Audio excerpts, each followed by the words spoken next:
and 5, 4, 3, 2, Advanced English, watching news, breaking news. Is this true?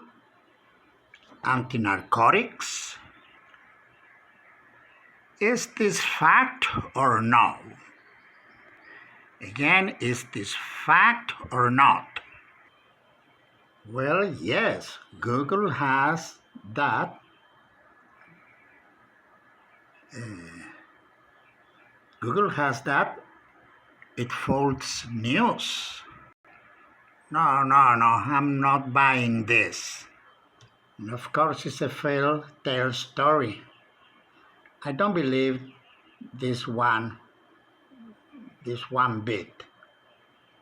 Okay, are you ready?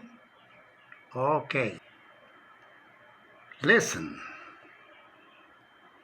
Breaking news coming in within the past hour. An explosion in the Caribbean forced a U.S. destroyer to retreat. The Pentagon confirmed that the blast occurred near the ship and that the action was completely unexpected, surprising the crew and revealing a Venezuelan capability far greater than previously believed, contrary to earlier assessments that the country had limited forces. The U.S. Department of Defense indicates that Venezuela demonstrated tactical control and precision, raising the possibility that Maduro may have had secret support from more militarily advanced allies. The destroyer was part of an anti-narcotics operation when the explosion struck the vessel, forcing commanders to cancel the planned land operation in the region and return to base to assess the safety of vital structures and ensure future missions could continue. The incident highlights a Venezuela more prepared and audacious than previously assumed, prompting alerts about the need to review defense strategies and protocols. The U.S. government is increasing surveillance in the region, while military analysts emphasize that any misstep could trigger a direct confrontation. The explosion put the lives of American sailors in extreme danger, and Maduro's deliberate action shows total disregard for U.S. security, testing limits, and provoking national outrage. The question now haunting Washington is, how far will Venezuelan audacity